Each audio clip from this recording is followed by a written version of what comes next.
আমার নবীর চেহারা মোবারক আল্লাহ এত সুন্দর করেছিলেন। আল্লাহ সৃষ্টির ভিতরে আল্লাহ পাক একজন নবী হযরত ইউসুফ আলাইহিস সালামের সৌন্দর্য বেশি দিয়েছিলেন, কিন্তু কিতাবের বর্ণনা অনুযায়ী আমার রাসূলুল্লাহ চেহারা মোবারক হযরত ইউসুফ আলাইহিস সালামের থেকে আমার আল্লাহ বহুগুণ আরো বেশি সুন্দর করেছিলেন।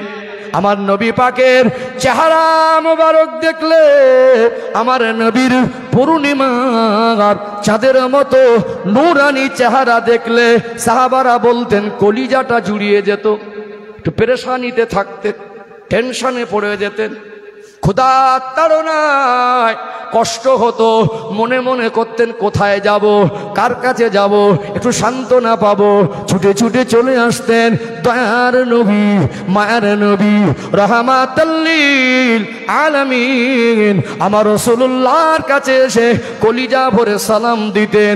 আমার নবীর পূর্ণিমার চাঁদের মতো চমকানো চেহারাটা দেখতেন, সাহাবারা বলতেন আমার রাসূলুল্লাহর দয়ার নবী মায়ার নবীর চেহারা মোবারক দেখলে ক্ষণেকের জন্য ক্ষুধা জ্বালা যন্ত্রণা আমার আল্লাহ নিবারণ করে দিতে।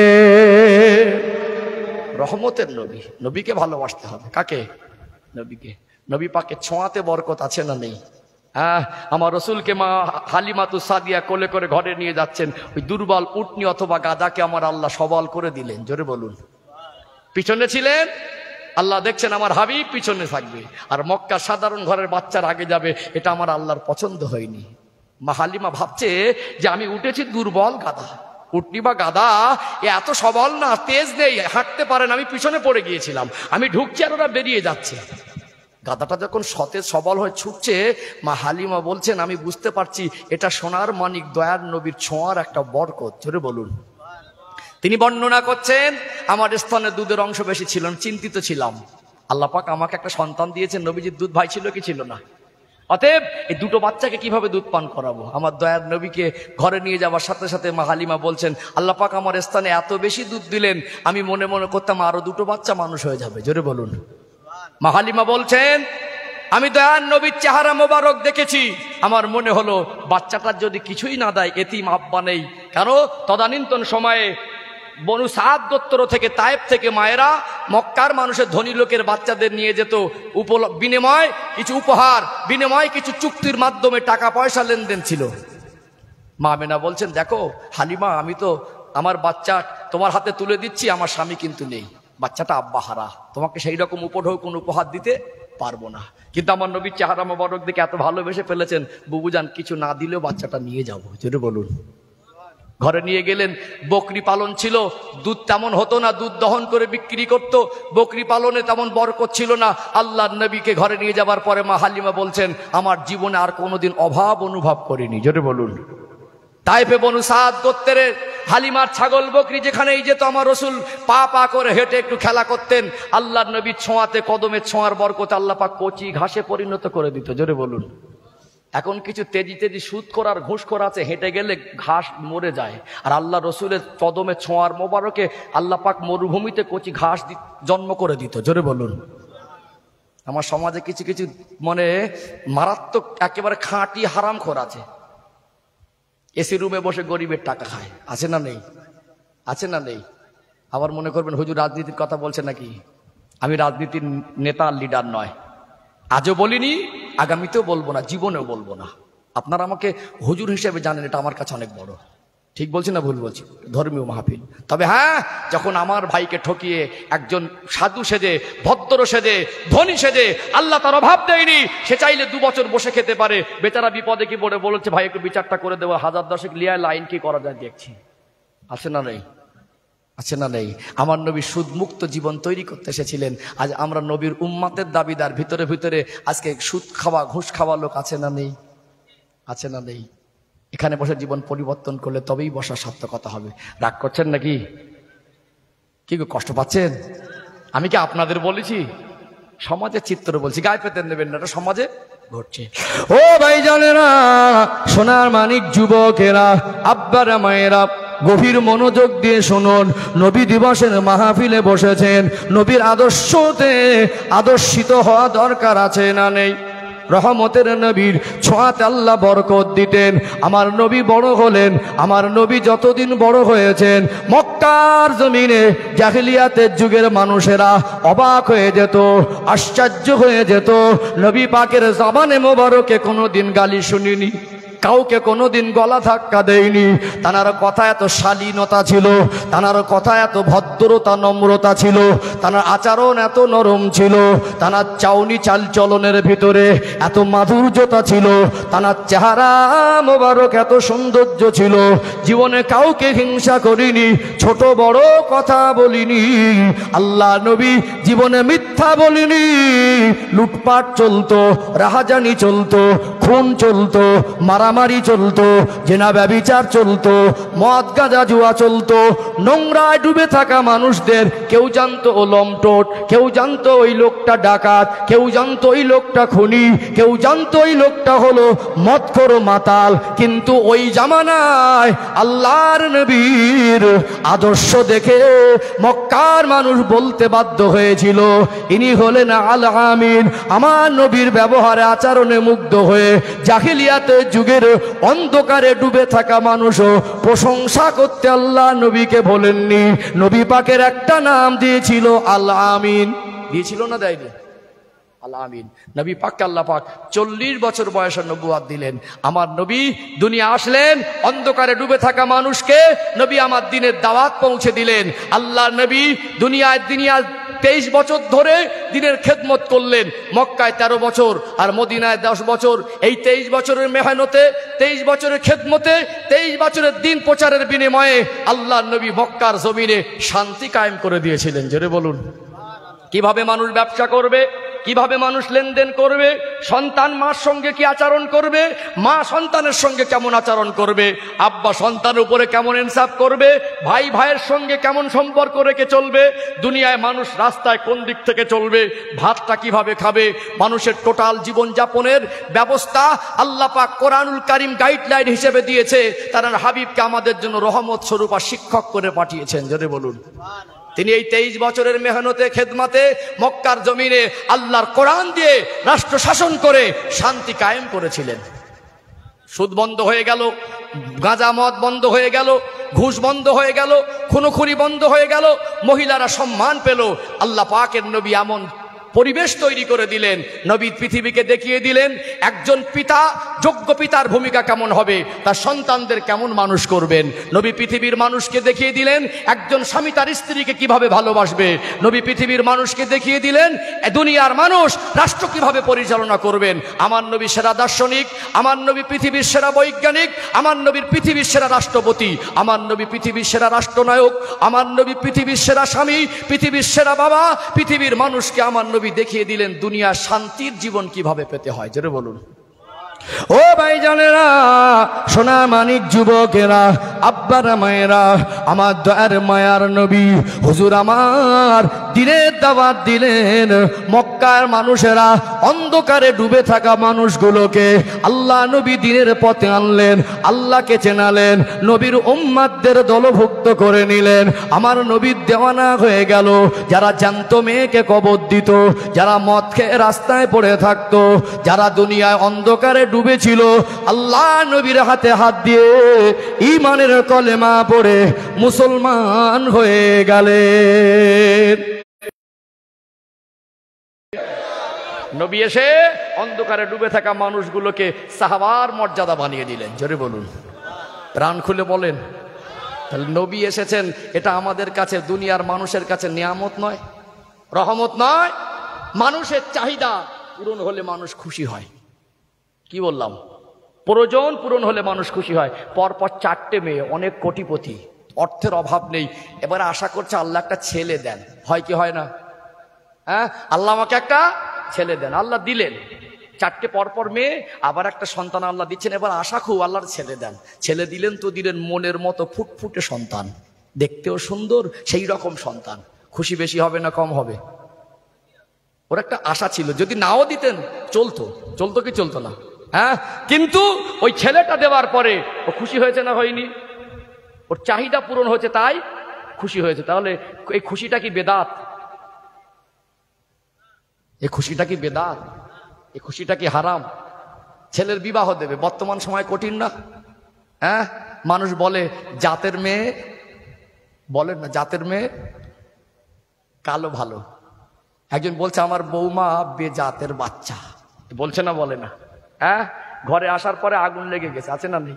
আবার কিছু কিছু শাশুড়ি আছে ওই রকম জিনিস, এক হাতে তালি মাঝে মাঝে বাজে না। কিছু কিছু শাশুড়ি আছে ওরকম জিনিস, মানে জামাই যদি মেয়ের কথা মতো চলে, জামাইটা সোনার জামাই। জামাই যদি মেয়ের কথা মতো চলে, জামাইটা সোনার জামাই। বলে আমার জামাই না সোনা, আমার মেয়ে যা বলে তাই শোনে। আর ছেলে যদি বৌমার কথা শোনে, বলো ছেলে না তো, ওকে ছেলে মানুষ করিনি আমি, ভূত মানুষ করেছি। আছে না নেই? ইনসাফ করেন, পরের মেয়েকে নিজের মেয়ে মনে করেন। মেয়ে মনে করলে আল্লাহ খুশি হবে, হবে কি হবে না?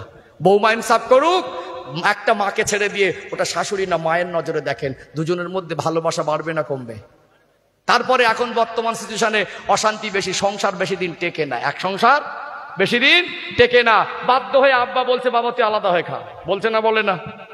একটা ছেলে তো দোয়া করছে, আল্লাহ আমার কোনো অভাব নেই, আমার একটা যেন নেককার বৌমা আসে, যেন হেসে খেলে এক পরিবারে থাকতে পারি। এটা ঘটে কি ঘটে না? তা আল্লাহ দিলেন একটা নেক বৌমা, ভালো ভদ্র ঘরের মেয়ে আসলো, হিংসা নেই, ঝগড়া নেই, ঝামেলা নেই, এতে খুশি হয় না দুঃখিত হয়? আল্লাহ আমার এরকম একটা চাওয়া ছিল, এটা আমার প্রয়োজন ছিল, আপনি দিয়েছেন, আলহামদুলিল্লাহ। মোমেন খুশি মানায় শুকরিয়া আদায় করে। কি করে? মোমেন খুশি মানায় শুকরিয়া আদায় করে। আল্লাহ আমার একটা ছেলে সন্তান আশা ছিল, আপনি দিলেন, আলহামদুলিল্লাহ। আল্লাহ আমার একটা ভালো বৌমা চেয়েছিলাম, আপনার কাছে দোয়া করেছিলাম, আপনি দিলেন, আলহামদুলিল্লাহ। একটা ছেলের বিয়ে দিলাম, একটা বৌমা আসলো, খুশি হলো, একটা সন্তান হলো, খুশি হলো, এতে বেদাত হলো না। জাহান্নামার মধ্যে ডুবেছিল, আল্লাহকে ভুলে জাহান্নামার খোরাক হয়েছিল। জ্যান্ত মেয়েকে যারা কবর দিচ্ছিল, একটা মহিলার সঙ্গে জেনা করে যারা পায়ে দড়ি বেঁধে, ঘোড়ার পায়ে দড়ি বেঁধে ছুটিয়ে দিয়ে শরীরটাকে ক্ষতবিক্ষত ভাগাভাগি করে দিচ্ছিল।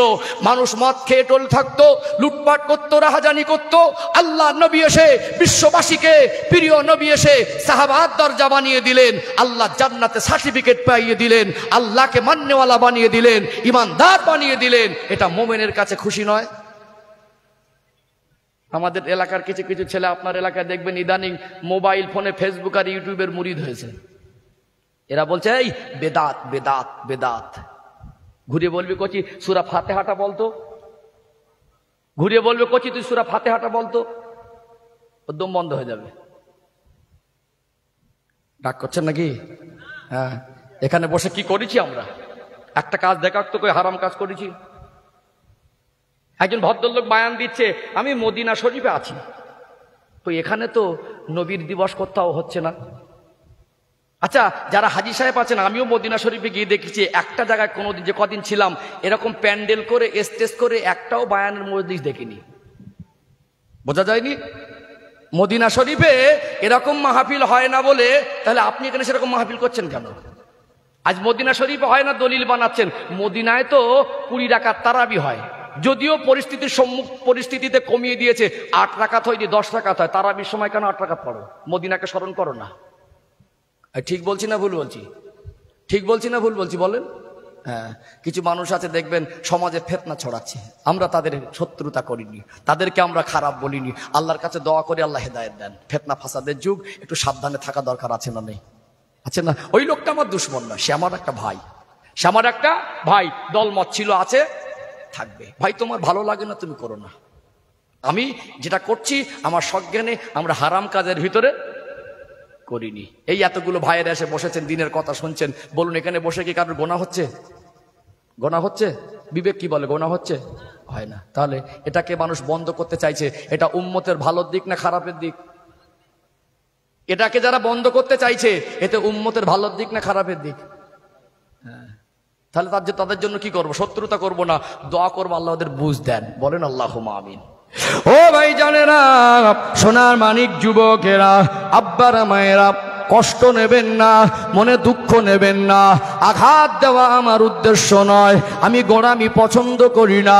আমি বোঝাতে চাইছি, এই জায়গায় বসেছি আমরা নবীর জীবন আদর্শ আলোচনা করে জীবনে আমালে জিন্দেগিতে নবীর সুন্নাতটুকু জিন্দা করব, এটা দরকার আছে না নেই? আছে না নেই? সেই নবীর ভালোবাসার কথা বলছিলাম।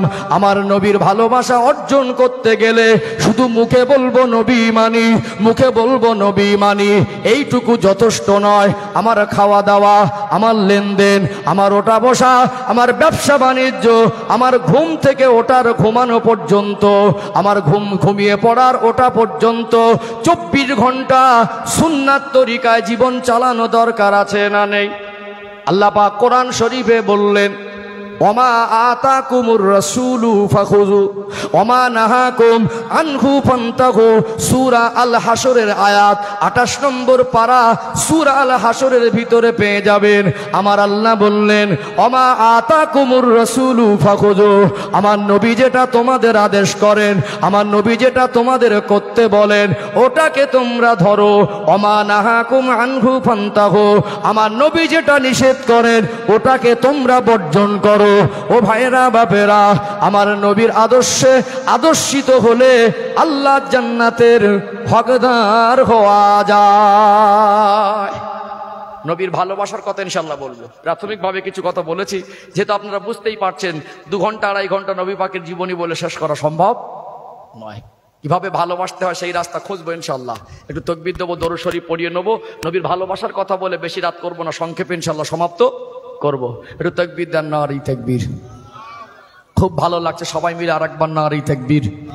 সিলসিলায়ে হক মুজাদ্দেদে জামান বীরসিংহপুর, তো হ্যাঁ, বীরসিংহপুর গ্রামবাসী বিন্দু, এ মাহফিলের কমিটির সাহেবানগণ, নারী তাকবীর। খুব মহব্বতে দরুদ শরীফ। আল্লাহুম্মা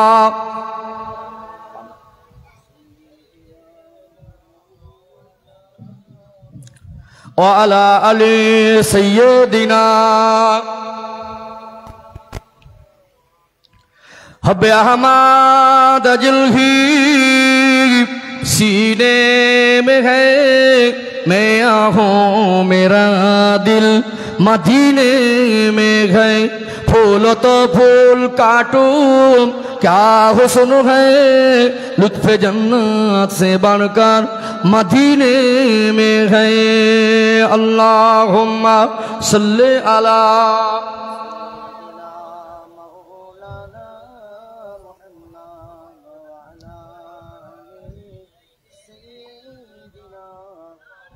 अल्हम्दुलिल्लाह।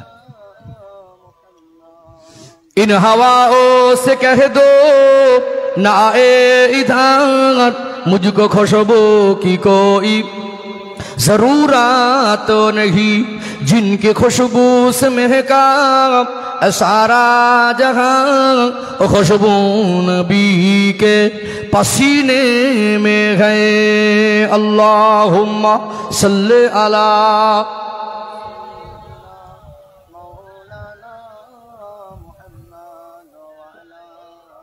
अल्हम्दुलिल्लाह।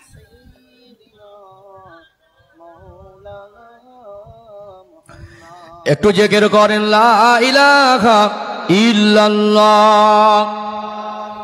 মাশাআল্লাহ, সবাই মিলে একসাথে লা ইলাহা ইল্লাল্লাহ, লা ইলাহা ইল্লাল্লাহ, লা ইলাহা ইল্লাল্লাহ মুহাম্মাদুর রাসূলুল্লাহ সাল্লাল্লাহু আলাইহি ওয়াসাল্লাম। সবাই পড়েন, হাসবি রব্বি জাল্লাল্লাহ মা ফি কলবি গায়রুল্লাহ, হাসবি রব্বি জাল্লাল্লাহ মা ফি কলবি গায়রুল্লাহ, নূর মুহাম্মদ সাল্লাল্লাহ, বলো লা ইলাহা ইল্লাল্লাহ। মাশাআল্লাহ, রো মোহব্বতে লা ইলাহা ইল্লাল্লাহ, লা ইলাহা ইল্লাল্লাহ মুহাম্মাদুর রাসূলুল্লাহ। আল্লাহুম্মা সাল্লি আলা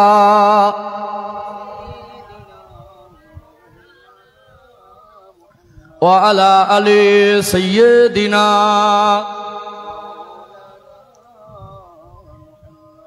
সম্মানিত উপস্থিতি, আমার মুরব্বী বাবাজিরা, নওজোয়ান তরুণ যুবক ভাইরা, আলোচনা বুঝতে পাচ্ছেন? যাই হোক, প্রথম পর্বে নবী পাকের সম্মান নিয়ে কিছু কথা আলোচনা করেছি। লাস্ট পর্ব কিছুক্ষণ বলে দোয়া করব, অসুবিধা আছে নাকি? হ্যাঁ, চলুন নবী পাকের ভালোবাসার কথা বুঝি। একটু ভালোবাসা শিখি, দরকার আছে না নেই? আজকে দেখবেন বাড়ির মধ্যে অশান্তি, বাপ বেটায় অশান্তি আছে না নেই? স্বামী স্ত্রীতে অশান্তি, প্রতিবেশীর সঙ্গে অশান্তি, দেশের মধ্যে অশান্তি, পাড়ায় পাড়ায় অশান্তি। আজ যেন মানুষ শান্তি খুঁজছে। কি খুঁজছে? শান্তি। শান্তি আর পায় না। একদল ছেলেরা আবার 5 টাকা দিয়ে দোকানে শান্তি কিনে খাচ্ছে। ও শান্তি খেয়েও ওর মনে শান্তি নেই। কোথায় শান্তি পাবো? কোথায়? মন মর্জি চলে শান্তি পাওয়া সম্ভব নয়। আমাদের সৃষ্টিকর্তা আমাদের আল্লাহ পাক আমাদের পাঠিয়েছেন, আমরা কিভাবে জীবন যাপন করব, কোনটা আমাদের জন্য হালাল, কোনটা আমাদের জন্য হারাম, আল্লাহ পাক সেই রাস্তাটুকু কোরআন শরীফে বলেছেন না বলেননি? আমাদের নবীকে আল্লাহ পাক রহমত স্বরূপ করে পাঠিয়ে কিভাবে শান্তির জীবন পাবো, নবী পাকের আদর্শের ভিতরে সেই রাস্তাটুকু আছে না নেই? কোরআন শরীফ সূরা আহজাবের ভিতরে আল্লাহ পাক বলছেন, লাকাদ কানা লাকুম ফি রাসূলিল্লাহি উসওয়াতুন হাসানা, আমার হাবিবের মধ্যে রয়েছে তোমাদের জন্য উত্তম আদর্শ। জোরে বলুন। নবীর আদর্শে আদর্শিত হতে হবে। আজ যদি স্বামীর ভিতরে ইসলাম এসে যায়, নবীর আদর্শ এসে যায়, স্ত্রীকে অশ্লীল ভাষায় গালাগালি আর মারামারি করবে না। আজ যদি স্ত্রীর ভিতরে ইসলাম এসে যায়, স্বামীকে রেগে অন্য লাইন অন্য জায়গায় রং নাম্বারে সম্পর্ক করতে যাবে না। শ্বশুর বাড়ি থেকে মোটরসাইকেল দিয়েছে, দিচ্ছে না দেয় না বলেন? শ্বশুর বাড়ি থেকে মোটরসাইকেল দিয়েছে, নতুন নতুন তো বেশ তেজ ভালো, স্ত্রীকে ঘরে রেখে অন্যের স্ত্রীর সঙ্গে সম্পর্ক চলছে না? চলে না? তাকে নিয়ে গিয়ে হোটেলে বসে বলছে সোনা খাও, গালে তুলে দিচ্ছে।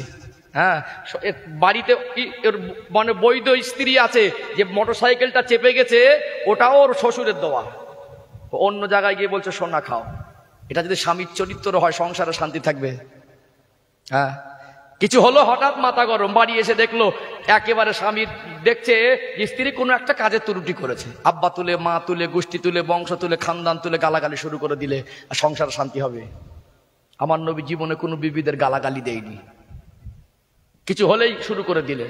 এটা নবীর আদর্শ নয়। কিছু বাপ আছে দেখবেন শেষ বয়সে একটা ছেলেকে ফাঁকি দেওয়ার, একটাকে চুরি করে জমি লিখে দিয়েছে। জন্ম দিলে দুটোকে, একটাকে কেন বেশি দিলে? আছে না নেই? কিছু ভাই আছে দেখবেন শেষ বয়সে আব্বার স্মৃতি সেরকম নেই, ভুলিয়ে ভালিয়ে জমিটা, একটা জায়গার ভালো জমিটা নিজের নামে করে নিয়ে রেখে দিয়েছে, দলিল করেছে, রেকর্ড করিনি। আব্বা মরে যাবার পরপরই রেকর্ড করতে দিয়ে জায়গা ভাগ হবে, এক জায়গায় বসেছে, একটা অমুক দাগের জমি ওই ভাইয়ের নামে, বলছে এই আব্বা আমাকে দিয়েছে, অথচ ডুপ্লিসিটি করে আব্বার থেকে লিখে নিয়েছে। আছে না নেই? আছে না? কিছু মানুষ গায়ের জোরে 2 হাত ঠেলে রেখেছে, ভিটে বাড়ি নিয়ে ঝামেলা। আছে না নেই? আছে না? শান্তি পেতে গেলে ইসলামের দেখিয়ে দেওয়া রাস্তা, কোরআন সুন্নাহ অনুযায়ী জীবন তৈরি করা দরকার। আছে না নেই? আমাদের জীবনে যে অশান্তি, শান্তি খুঁজে পাচ্ছি না, এর মূল কারণ আমরা আল্লাহকে মুখে মেনেছি, এখন কাজে মানতে, নবীকে মুখে মেনেছি, কাজে মানতে পারি না। মানা কাকে বলে? আল্লাহর নবী সাহাবী হযরতে আবু বকর সিদ্দিক রাদিয়াল্লাহু আনহু পৃথিবীর মানুষকে দেখিয়ে দিলেন। জোরে বলুন। নবীর ভালোবাসা কাকে বলে? আবু বকর সিদ্দিক রাদিয়াল্লাহু আনহু থেকে শেখা দরকার। আছে না নেই? ওহ, নবীর ভালোবাসা কত দামি, আর আবু বকর হুজুর কি ভালোবাসা দিলেন একটু বলবো? চলুন একটু ছোট ছোট করে আগে বাড়ি। ও ভাইজানেরা, মেদিনীপুর জেলার সোনামানিক যুবকেরা, আব্বারা, মায়েরা, আমি আপনি বলি নবীকে ভালোবাসি। নবীর ভালোবাসা কাকে বলে? আল্লাহ নবীকে মহব্বত করা কাকে বলে? তাম বিশ্বের মানুষ আবু বকর হুজুরের জীবনী যদি ফলো করে, ভালোবাসা কাকে বলে খুঁজে পেয়ে যাবে। আল্লাহ পাক আমার আপনার দয়ার নবী, মায়ার নবী, রাহমাতাল লিল আলামিন, আমার নবীকে 40 বছর বয়সে আল্লাহ নবুয়াত দিলেন। নবী আমার প্রথম দাওয়াত দিলেন মা খাদিজা তাহেরা রাদিয়াল্লাহু আনহাকে। ঘরে ফিরে এসে বললেন, ও বিবি খাদিজা, আল্লাহ আমায় নবুয়াত দিয়েছেন, আমাকে নবী করেছেন, আমি আপনাকে দ্বীনের দাওয়াত দিচ্ছি, আপনি আমাকে নবী বলে মেনে নেবেন? আপনি কি আল্লাহকে এক বলে মেনে নেবেন? আপনি কি দ্বীনের দাওয়াতটা মেনে নেবেন? আম্মা জান হযরত খাদিজা তাহেরা রাদিয়াল্লাহু আনহা আমার দয়ার মায়ার নবীর পূর্ণিমার চাঁদের মতো চমকানো চেহারার দিকে তাকালেন। ইয়া রাসূলুল্লাহ, ইয়া হাবিবাল্লাহ, আমি খাদিজা আপনার সঙ্গে সাংসারিক জীবন অতিবাহিত করেছি 15 বছর। আল্লাহ নবীর বয়স যখন 25, মা খাদিজার বয়স তখন 40। আল্লাহ নবীর যদি 40-এ পৌঁছায়, মা খাদিজার পৌঁছাবে 55 বছর। আম্মাজান খাদিজা বলছেন, আমার 55 বছর বয়সের অভিজ্ঞতার ভিতর থেকে বলছি, আল্লাহ পাক আমি খাদিজা তহেরাকে নসিবটা বড় করেছেন। দুনিয়ার মেয়েরা সাধারণ মানুষকে স্বামী হিসাবে পেয়েছে, আল্লাহ দয়াময় আমি খাদিজা তহেরাকে বিশ্ব নবীর স্ত্রী হওয়ার মতো নসিব করেছেন।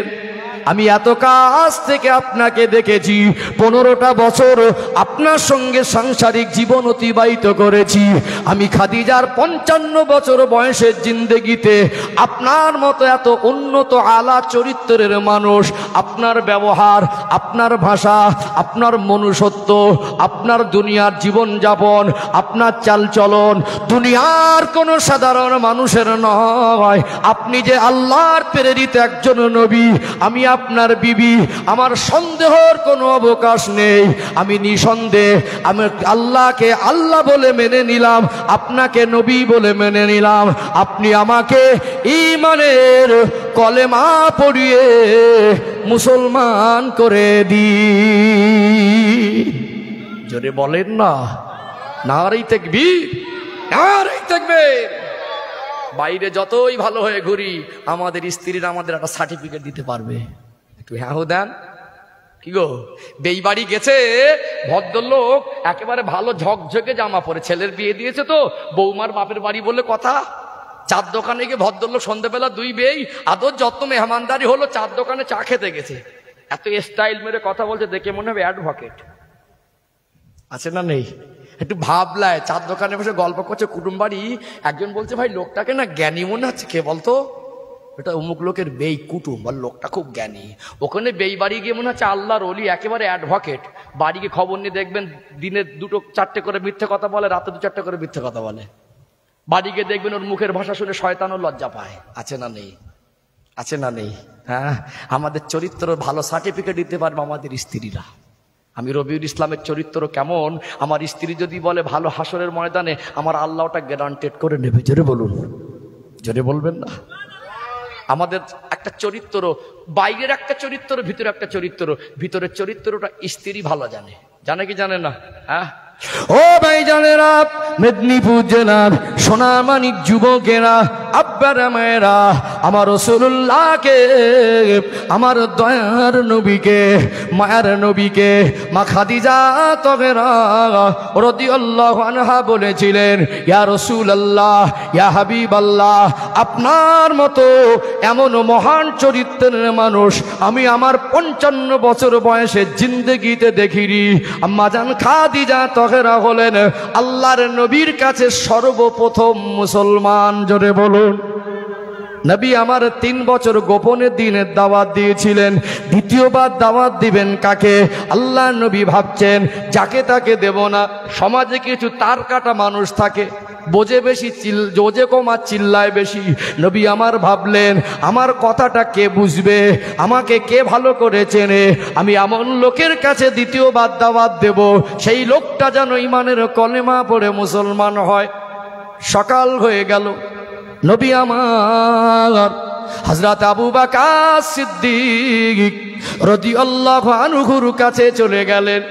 ও আবু বকর, ও আবু বকর, এসেছি একটু কথা বলবো বলে, একটু কি সময় দেওয়া যাবে? আপনি কি কথা বলবেন? আবু বকর সিদ্দিক রাদিয়াল্লাহু আনহুর সঙ্গে আমার নবীর সম্পর্কটা খুব গভীর ছিল। বাল্য জীবনের বন্ধু, শৈশব কৈশোর জীবনের বন্ধু, যৌবন জীবনের বন্ধু, ব্যবসায়ী জীবনের বন্ধু। ছোট থেকে আবু বকর সিদ্দিক রাদিয়াল্লাহু আনহু আল্লাহ নবীকে ভালো করে চিনতেন। কি বলবেন আপনি আমায়? ও আবু বকর, আল্লাহ আমাকে নবুয়ত দিয়েছেন, আপনি কি আমায় নবী বলে বিশ্বাস করবেন? আপনি কি আল্লাহকে আল্লাহ বলে মানবেন? আল্লাহ নবীর সাহাবী হযরত আবু বকর সিদ্দিক সিদ্দিক রাদিয়াল্লাহু আনহু আমার দয়ার মায়ার নবীর পূর্ণিমার চাঁদের মতো চমকানো চেহারার দিকে তাকালেন। ইয়া রাসূলুল্লাহ, ইয়া হাবিবাল্লাহ, আমি আবু বকর আপনাকে ভালো করে জানি। আপনার চরিত্র এমন মহান চরিত্র, আপনি যে আল্লাহ নবী, সন্দেহর অবকাশ নেই। আমি আপনাকে নবী বলে মেনে, আল্লাহকে এক বলে মেনে, ঈমানের কলেমা পড়ে মুসলমান হয়ে গেলাম। আমরাও তো আল্লাহকে মানি, মানি না? আমরাও তো নবীকে মানি, মানি কি মানি না? আচ্ছা, আবু বকর হুজুর মেনেছেন, আমরা মেনেছি, মানার মধ্যে পার্থক্য আছে না নেই? কতটা পার্থক্য একটু বোঝানো দরকার আছে, এটাই তো। আল্লাহর নবী হুজুর আমার আবু বকর হুজুরকে দ্বীনের দাওয়াত দিলেন, কলেমা পড়লেন, মেনে নিলেন। নবী আমার একদিন আবু বকর হুজুরের কাছে আসলেন। আমি বোঝাতে চাইছি নবীর ভালোবাসা কাকে বলে। আবু বকর হুজুরের জীবনী থেকে শিক্ষা নেন। নবী আমার বলছেন, আবু বকর, আমি দুনিয়ায় মানুষের দুঃখ কষ্ট সহ্য করতে পারি না। আমার দয়ার নবীর অন্তরে মানুষের উপরে দয়া মায়া বেশি না কম? তিনি রহমতের নবী। ও আবু বকর, কিছু অসহায় ক্ষুধার্ত মানুষের কষ্ট দুঃখ বেদনা সহ্য করতে পারি না। আমি আমার অর্থ, আমার খাদিজার অর্থগুলো দুহাত ভরে আমি অসহায়দের মাঝে বিলিয়ে দেই। আবু বকর, আল্লাহ আপনাকে যে সম্পদ অর্থ দিয়েছে, আপনি কি কিছু কিঞ্চিত আল্লাহ রাস্তায় দিতে পারবেন? আল্লাহ নবীর মুখের পানে তাকিয়ে বলেছিলেন, ইয়া রাসূলুল্লাহ, ইয়া হাবিবাল্লাহ, আমি আবু বকর আপনাকে মেনেছি, আল্লাহকে মেনেছি, মুখে মুখে নয়। আমার কাছে একটা সম্পদ থাকবে, আর আপনি নবী হয়ে চাইবেন, ওটা যদি দিতে না পারি নবী মানা হবে না। ইয়া রাসূলুল্লাহ, হাবিবাল্লাহ, যেদিন থেকে আপনাকে মেনেছি, যেদিন থেকে আল্লাহকে মেনেছি, আমার মাল, আমার জান, আমার সম্পদ শুধু আমার নয়, আল্লাহর আর রাসূলের অধিকার আছে। নবী যখন বলবেন জান লাগবে, নবী যখন বলবেন মাল লাগবে, নবী যখন বলবেন সম্পদ লাগবে, আমি আমার জান, মাল, আমার সম্পদগুলো যদি আমার দয়ার নবীর কদমে আল্লাহকে সন্তুষ্ট করার জন্য কুরবান করতে পারি, ওটা আমি আবু বকরের কাছে বড় পাওনা হয়ে যাবে। জোরে বলেন না। একটু উদাহরণ ব্যাখ্যা শুধু শুনলে হবে না, বুঝতে হবে, বোঝাটাই বড় জিনিস। আচ্ছা, আপনারা এখানে এসেছেন, নবীকে কেউ চোখে দেখেছেন? সচক্ষে কেউ দেখেনি। এই ভাইটা দেখেন, আমার কমিটি সদস্য ভাই, চটের সামনে বসে আবেগে শুনছে। আমার কমিটি ভাইদেরকে আল্লাহ কবুল করেন, বলেন আল্লাহুম্মা আমিন। প্রায় জায়গায় বলি, ভাই তোমরা নামাজ পড়ো। কমিটি ভাইদের প্রতি আমার নসিহত থাকে, শেষের নামাজ সময় মনে থাকবে কিনা আমি এখানেই বলে দিই, প্রত্যেকটা কমিটি ভাইকে বলবো, তোমরা নবী দিবসের মাহফিলের কমিটি, তোমাদের ভিতরে যেন নামাজটা থাকে, দরকার আছে না নেই? হ্যাঁ, তোমরা নবী দিবস দিয়েছো, গ্রামের মানুষকে সড়ক করেছো, এরা তোমাদের জন্য দোয়া করবে। আমাদের ছেলেগুলো মদ খেতে যায়নি, আমাদের ছেলেগুলো ফানসান যাত্রা দেয়নি, এরা নবী দিবসের মাহফিল দিয়েছে। তোমরা নামাজ পড়বে, তোমাদের দেখা দেখে আরো মানুষ নামাজি হবে, দরকার আছে না নেই? হেদায়েতের মালিক, হেদায়েতের মালিক, প্রাণ ভরে দোয়া করি আল্লাহ আমাদের কমিটি ভাইদেরকে দিনের খাদেম হিসাবে কবুল করেন, বলেন আল্লাহুম্মা আমিন। এই ভাইটা দেখেন বসে, কত ভাই এই দেখেছেন, ম্যাক্সিমাম আমাদের জলসাগুলো মানে চটের ব্যবস্থা। আজও কিছু চট, কিছু চেয়ার ভাগাভাগি হয়েছে না আজকে মাহফিলে? কিছু জায়গায় চেয়ার থাকে, এখন বর্ষার দিকে মানে পরিস্থিতি বুঝে চেয়ার ভাড়া করে, তবে সাধারণত চট বিছিয়ে দেয়। হঠাৎ মনে করুন বেই বাড়ি গেলেন, ঘরে না ডেকে যদি বাইরে একটা চট বিছিয়ে দিয়ে বলে বেই বসেন, কিছু রকচটা মানুষ হল না, কুটুম বাড়ি থেকে ফিরে আসবে, এরকম বেই বাড়ি দরকার নেই। ফিরে আসবে না যে আমি আসলাম কুটুম বাড়ি আর আমাকে বাইরে চট পেতে দিল, বসেন। কিন্তু ওই লোকটা দেখবেন নবী দিবসের মাহফিল বলেন, দিনের মজলিস বলেন, হাসতে হাসতে চটে বসে, ওটা দুঃখের সঙ্গে নয়, আনন্দের সঙ্গে। জোরে বলুন। নবীর ভালোবাসার খাতিরে চটে বসতেও কষ্ট, চটে বসতেও কষ্ট হয় না। আপনারা নবীকে দেখেননি, নবী পাকের কথা শোনার জন্য চাতক পাখির মতো বসে আছেন। যেহেতু এটা রবিউল আউয়াল মাসের 12 তারিখের দিবাগত রাত, তাই তো আমাদের কাছে এই তারিখটা নেওয়ার জন্য সারা বছরে 100-র কাছাকাছি ফোন থাকে, কম বেশি। তাহলে 100টা জলসার মধ্যে 2টো করি। আমাকে বলছিলেন ভাই, ফোন করছিলেন আপনি 11টা নাগাদ ঢুকে যাবেন, ইনশাল্লাহ আমারও তো দায়িত্ব আছে। আমারও তো দায়িত্ব আছে। রাস্তায় চলতে গেলে 60-70 কিলোমিটার দূরে থাকলে 2-5 মিনিট 10 মিনিট 19-20টা ধরার মধ্যে আসে না, আমারও তো দায়িত্ব থাকে। এই যে আপনারা এতক্ষণ ধরে বসে আছেন আমার জন্য না, নবী পাকের কথা শুনবেন এই জন্য, ঠিক না বে ঠিক? মনে করুন আপনাদের বীরসিংহপুরে যদি আল্লাহ রসুল হায়াতে থাকতেন আর খবর পেতেন আজকে নবী আসবেন, নবীকে দেখার জন্য এই মজলিসে সামনের দিকে ভিড় বেশি হতো না কম হতো? এই প্যান্ডেল থাকতো না ভেঙে যেত? ভেঙে যেত না? ও 3 দিন 4 দিন আগে থেকে জায়গা ধরতো, সামনে গিয়ে রসুল পাককে দেখবো। এটা হতো কি হতো না? হতো। আচ্ছা ধরুন, মনে করুন, উদাহরণ দিচ্ছি, আমার দয়ার নবী বীরসিংহপুর গ্রামে আসলেন, এসে একটা মানুষকে বললেন বাবু আমাকে 50 টাকা দেবে।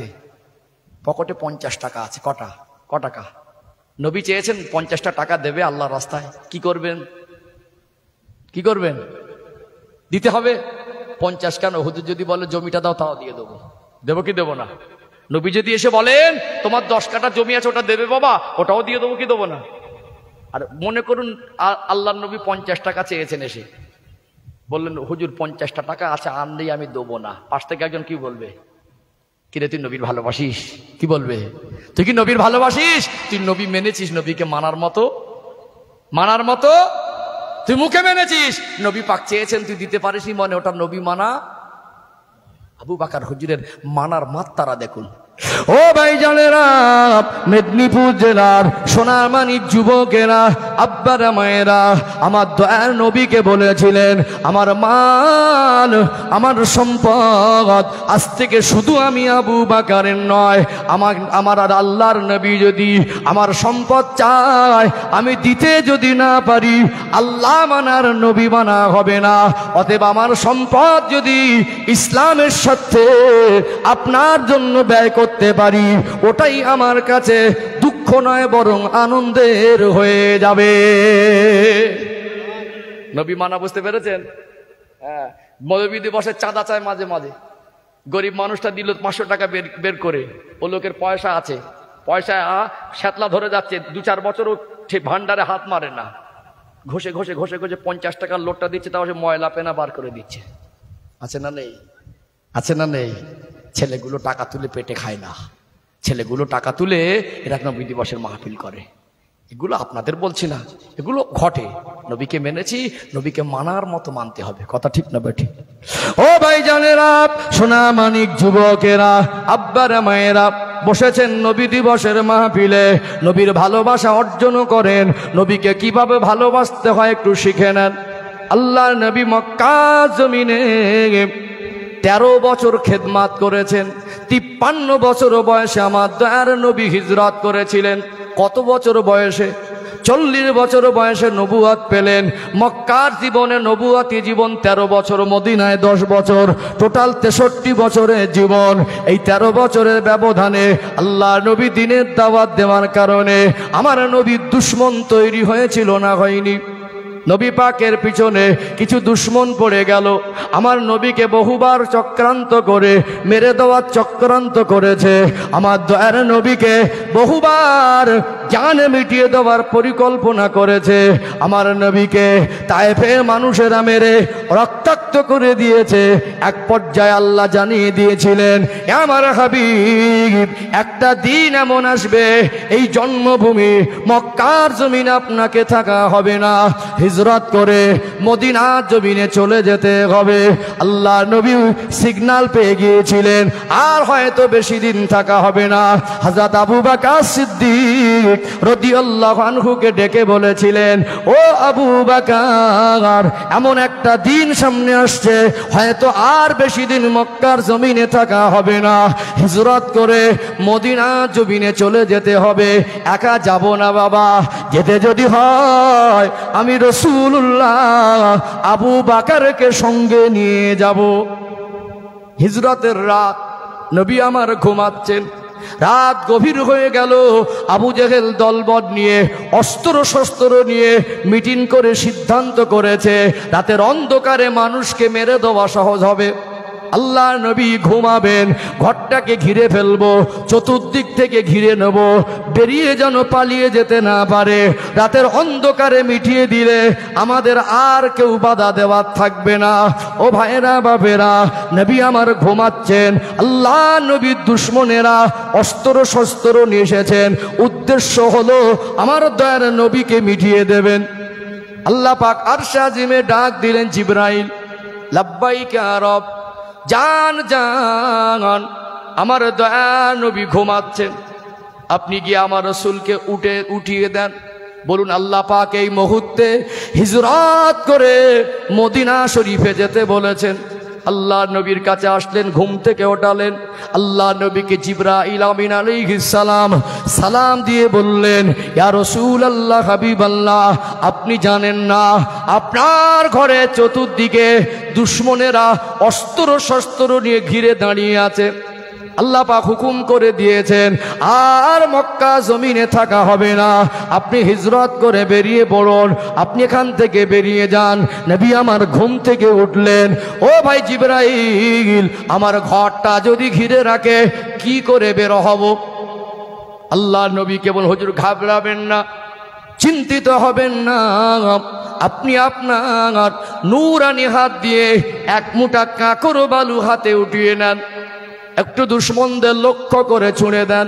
নবী আমার ওই রাতের অন্ধকারে বালু কাকরের কোনা হাতে উঠিয়ে নিলেন, শাহওয়াতুল উজু পড়েছিলেন, অথবা সূরা ইয়াসিন শরীফের কয়েকটা আয়াত পড়ে ফুঁ দিলেন। আল্লাহ নবী রাতের অন্ধকারে শত্রু দুশমনদের লক্ষ্য করে ছুঁড়ে দিলেন। আমি আপনি যদি এক মুঠা ধুলাবালি ছুঁড়ে দেই, একদিকে যাবে না চতুর্দিকে যাবে? একদিকে যাবে।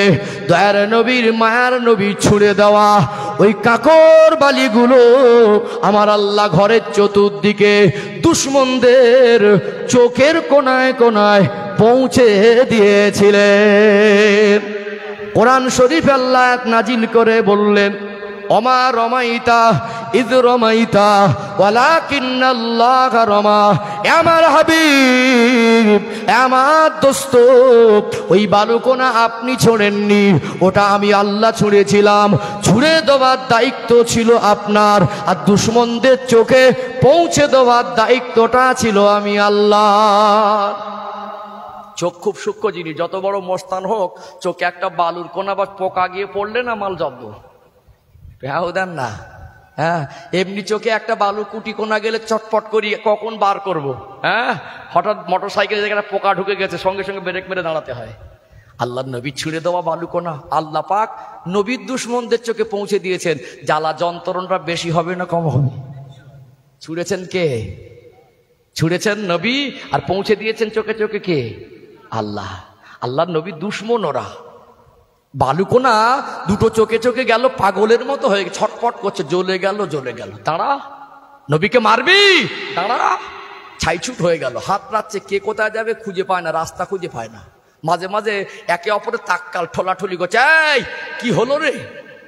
আল্লাহ নবীকে জিবরাইল সালাম বলছেন, হুজুর আর কেউ নেই, ওরা জ্বালায় পড়ে ছুটছে, আর কেউ নেই, এই সুযোগে আপনি বেরিয়ে পড়েন। আল্লাহ নবী বেরিয়ে পড়তে পারতেন। ডাকলেন শেরে খোদা হযরতে আলী রাদিয়াল্লাহু আনহু, আলী লাব্বাইক ইয়া রাসূলুল্লাহ, তুমি আমার বিছানায় শুয়ে পড়ো, আমার চাদরটা মুড়ে তুমি আমার কাছে শুয়ে এই বিছানায় শুয়ে থাকবে। আলী, আমি রসুল তোমাকে দায়িত্ব দিয়ে যাচ্ছি। মক্কার মানুষ আমাকে বিশ্বাস করে আল আমিন বলে। মক্কার মানুষের কিছু আমানত, কিছু পয়সা, কিছু দেরহাম, কিছু মাল আমার কাছে রেখেছিলেন বিশ্বাস করে। আমি এই মুহূর্তে যদি বেরিয়ে যাই, সকালবেলা ওটা আমাকে পাবে না। মক্কার মানুষ বলবেন, আমরা এতদিন বিশ্বাস করতাম নবী আল আমিন, তিনি তো আমাদের সম্পর্কে পাবেন।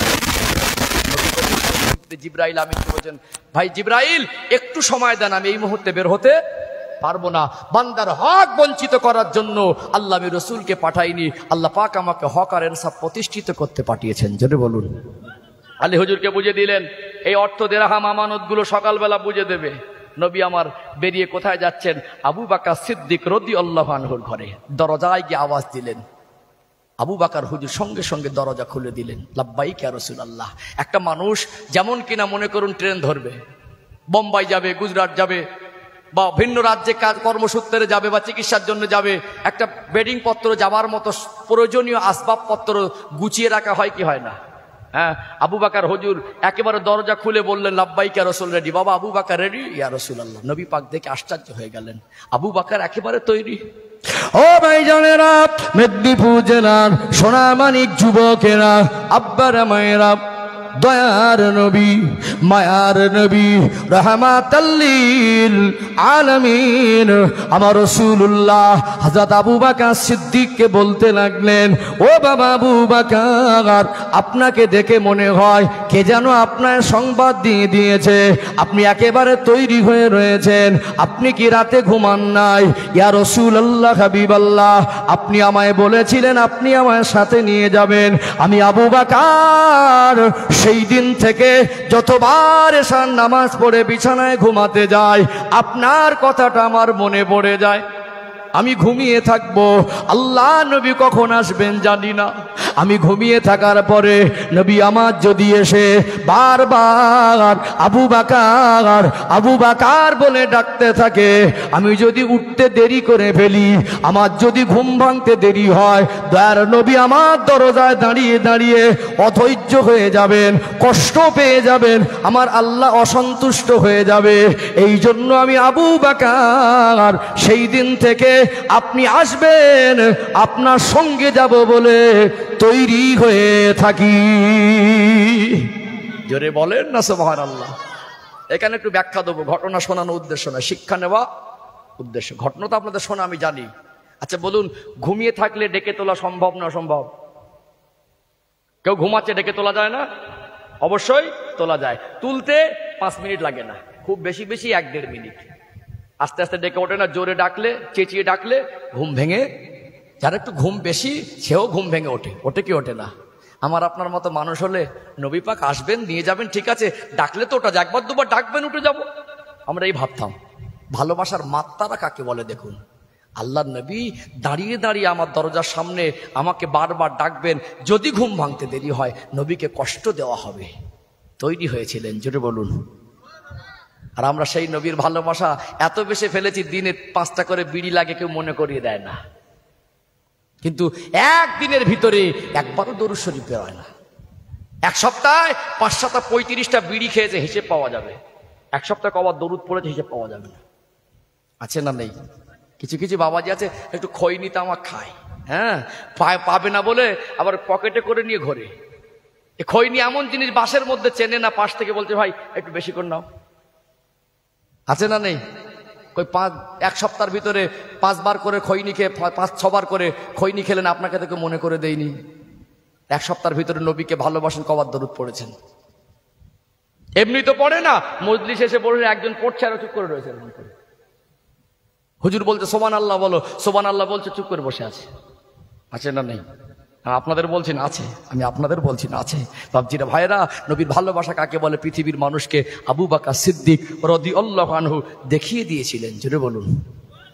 বুঝতে পাচ্ছেন ভালোবাসার মাত্রা? দুনিয়ার পৃথিবীর মানুষকে বুঝিয়ে দিলেন, আমি আবু বকর, আমার জান মাল সম্পদ অর্থটা আমার নয়, আল্লাহ আল্লাহ রসুলের। জোরে বলুন।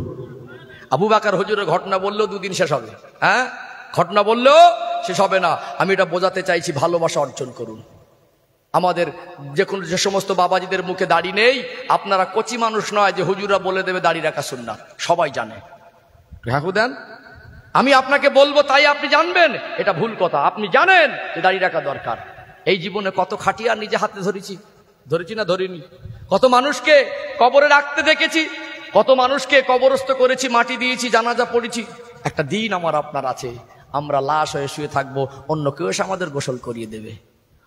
পয়সা খরচা করে টাকার বলে সুন্দর গোসলখানা করেছি, ঠান্ডার সময় গিজারের গরম পানি, পানির ফোয়ারা, উন্নত মানের সাবান শ্যাম্পু রাখা থাকে, খুব ভালো গোসলখানা উপযোগী।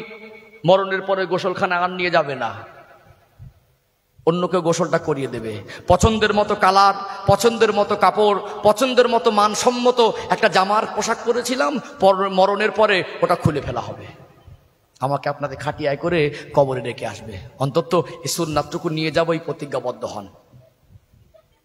আল্লাহ শুকরিয়া, এখন কিছু ইয়াং জেনারেশন দেখছি এরাও দাড়ি রাখছে, কিন্তু কিছু কিছু মুরব্বী একদম বার্ধক্যে পৌঁছে গেছে। এই যুবক ছেলেদেরকে দেখে এদের তাও মন নরম হয় না। এখানে বসেছেন, প্রতিজ্ঞাবদ্ধ হন, নবীর সুন্নাতটুকু নিয়ে সাথে যাব। দরকার আছে না নেই? দরকার আছে না নেই? নবীর ভালোবাসা এইটুকু তো ছাড়তে পারবেন। আপনি বিবেককে প্রশ্ন করুন, আপনি যদি দাড়ি ছেড়ে দেন আপনার কি ক্ষতি হবে? আপনার কি ক্ষতি হবে? আপনি যে পরিবেশ ওঠা বসা করেন তো কি হয়েছে? রবীন্দ্রনাথ ঠাকুরের মুখে দাড়ি ছিল। একজন দাড়ি রাখা কবি যদি বিখ্যাত কবি হতে পারে, একজন দাড়ি রাখা ব্যক্তি যদি নোবেল পুরস্কার পেতে পারে, একজন দাড়ি রাখা ব্যক্তি যদি নোবেল পুরস্কার পেতে তার বাধা আপত্তি না হতে পারে, একজন দাড়ি রাখা কবির ছবি সহ যদি কবিতাটা স্কুলের সিলেবাসের বইয়ে ছাপা যেতে পারে, আপনি শ্রেষ্ঠ নবীর উম্মাত। আপনি কোনো কবিতার কবির ভক্ত নয়, আপনি শ্রেষ্ঠ নবীর অনুসারী। রাসূলুল্লাহ সুন্নাত রাখবেন, এতে লজ্জার আর কষ্টের কিসের? কথা ঠিক না বেঠিক? দাড়িটাকে ছেড়ে দেন, 5 ওয়াক্ত নামাজকে জীবনের সঙ্গী করে নেন, বাচ্চাদের হকগুলো আদায় করেন। প্রত্যেকটা এই দেখছিলাম মনে কোরআন শিক্ষার একদম প্রথম কেতাব, তাই তো নাকি? হ্যাঁ, এই কেতাবগুলো এখানে মনে প্রতিযোগিতা হয়েছে নাকি? হ্যাঁ, দরকার আছে। প্রতিজ্ঞাবদ্ধ হন, আমি আমার ছেলেকে আমার মেয়েকে কোরআনের তালিম দেবই দেবো।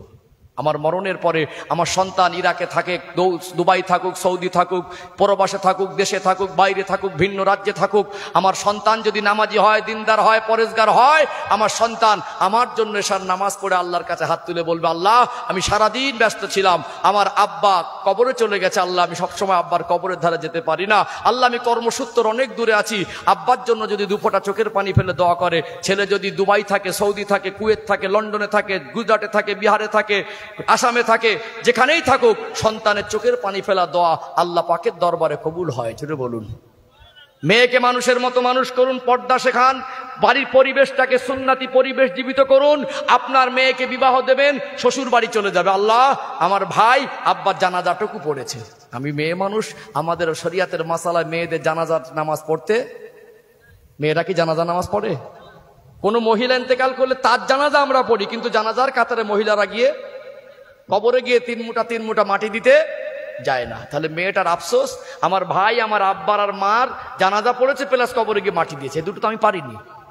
মেয়েটা শ্বশুর বাড়ি যাবে, গিয়ে নামাজ পড়ে আল্লাহর কাছে কাঁদবে, আল্লাহ আমার আব্বা আমার মা অনেক কষ্ট করে লালন পালন করেছেন, আমাকে শরিয়াতের শিক্ষা দিয়েছিলেন, আমি তো কবরের ধারেও যেতে পারিনি, জানাজাটাও পড়তে পারিনি, আল্লাহ আমার আব্বা মার কবরে আমি কোরআন তেলাওয়াত করে দোয়া করছি, আপনি শান্তি দেন, আল্লাহ কবুল করে নেবে। জোরে বলুন।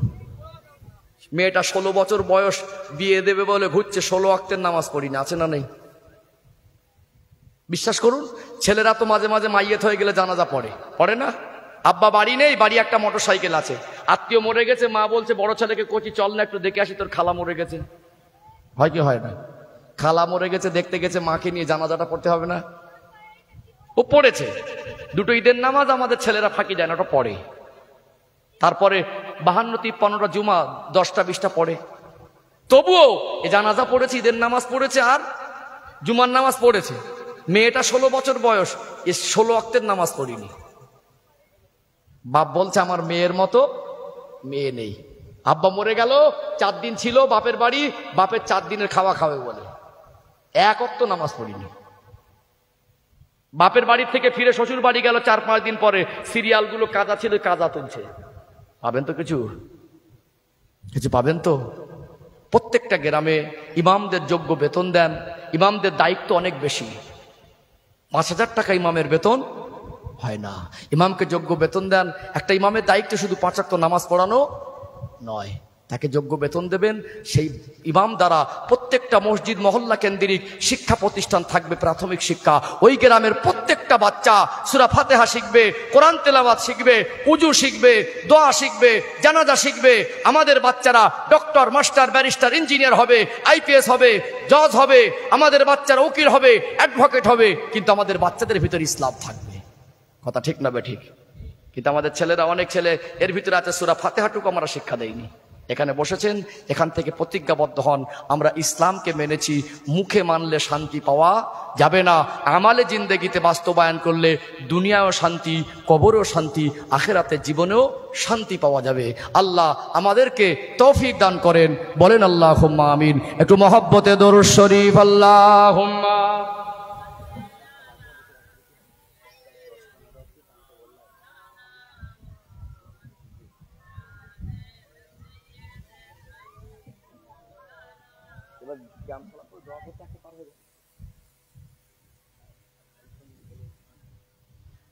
5-7 মিনিট 10 মিনিট বলতে বলছে, বলবো না, দোয়া করে দেবো। আর 5-10 মিনিট বলি, খুব বেশি না।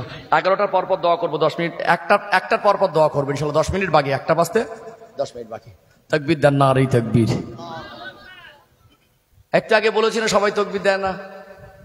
এক সপ্তাহ একবারও আমরা অনেক মানুষ আছে আল্লাহ বলিনি, আছে না? নেই, আছে না? কিন্তু এক সপ্তাহে 7-7-49 100টা গালাগালি দিয়ে দিয়েছে। এখানে বসে ভাই সবাই মিলে একটু আল্লাহকে ডাকলে কি হবে? আল্লাহ খুশি হবে। কাকে ডাকবেন আল্লাহকে ছাড়া? কাকে ডাকবেন? হাসরের ময়দানে কে আপনার পাশে থাকবে? আল্লাহ দয়া করবেন, আমার নবী সুপারিশই করবেন। কথা ঠিক না বেঠিক?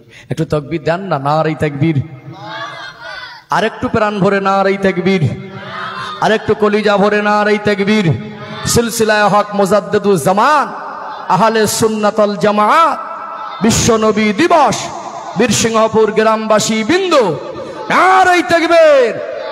ও ভাইজানেরা, সোনার মানিক যুবকেরা, আব্বার মায়েরা, আমার দয়ার মায়ার নবীর ভালোবাসার কথা বলছিলাম।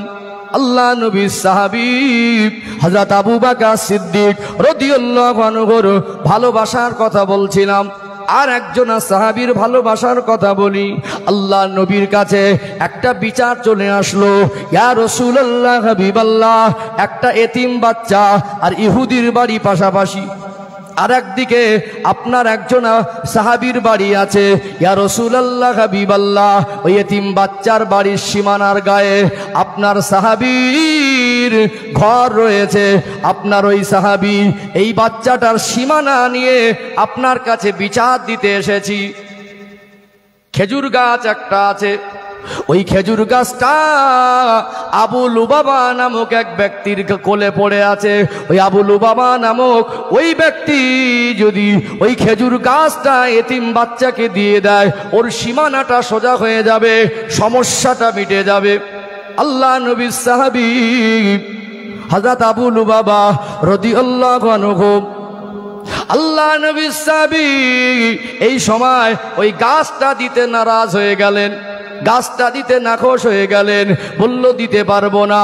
আল্লাহ নবী ডেকে বললেন, যদি ওই গাছটা তুমি দিয়ে দাও, ওই গাছটা তুমি যদি এতিম বাচ্চাকে দিয়ে দাও, আমি রাসূলুল্লাহ আল্লাহ জান্নাতে তোমার জন্য একটা খেজুর গাছের জিম্মাদার হয়ে যাব। অনেকের শখের জিনিস থাকে না, শখের জিনিস থাকে, বলছো হুজুর ওই গাছটা আমি দেবো না, ওই গাছটা আমি, বাবা যদি এমনি না দাও পয়সা চাও তো লাও, পয়সা যদি এতিম বাচ্চা ওর সীমানাটা সোজা হয়ে যাবে, হুজুর আমি দেবো না। নবী পাকের মজলিসে বসেছিলেন আল্লাহ নবীর সাহাবী হযরত আবু দাহদা রাদিয়াল্লাহু আনহু, তিনি দাঁড়িয়ে উঠলেন, ইয়া রাসূলুল্লাহ হাবিবাল্লাহ, আমি যদি কোন রকমে কোন মূল্যে আমি যদি আবু লুবাবার থেকে ওই খেজুর গাছটা নিয়ে এতিম বাচ্চাকে দিয়ে দিতে পারি, আপনি কি আমার জন্য আল্লাহর জান্নাতে একটা খেজুর বাগান, খেজুর গাছের জিম্মাদার হবেন? আল্লাহ নবী মুস্কে হাসলেন, ও আবু দাহদা, যদি কোন রকমে আবু লুবাবার থেকে ওই খেজুর গাছটা নিয়ে যদি এতিম বাচ্চাকে দিয়ে দিতে পারো, আমি রাসূলুল্লাহ আল্লাহ জান্নাতে তোমার জন্য একটা খেজুর গাছের জিম্মাদার হয়ে যাব। ভালোবাসা কাকে বলে দেখুন। এবারে আবু দাহদা রাদিয়াল্লাহু আনহু বলছেন, হে আবু লুবাবা, তোমার ওই খেজুর গাছটা তুমি দিতে চাইছো না, আমার খেজুর বাগান সম্পর্কে মদিনার মানুষকে জিজ্ঞেস করো যে আবু দাহদার খেজুর বাগান কে চেনে না। 600 খেজুর গাছ ছিল, কশ? 100, 200, 300, 400, 500, 600। একটা কূপ ছিল, একটা ঘর ছিল, উন্নত মানের দামি দামি ভালো জাতের খেজুর ছিল। দেখো ওই গাছটা তুমি দিয়ে দাও, বিনিময়ে আমার ওই খেজুর বাগান কূপ সহ তোমাকে দিয়ে দেবো।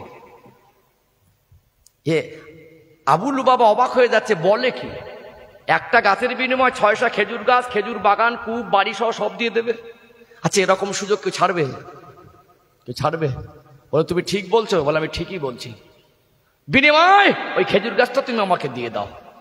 খেজুর গাছটা বিনিময় দিয়ে চুক্তি হয়ে গেল, আমার বাগান তুমি নিয়ে নাও। আল্লাহ নবীকে বলছেন, হুজুর ওই খেজুর গাছের মালিক এখন থেকে আমি, আর আমার বাগানের মালিক আবু লুবাবা।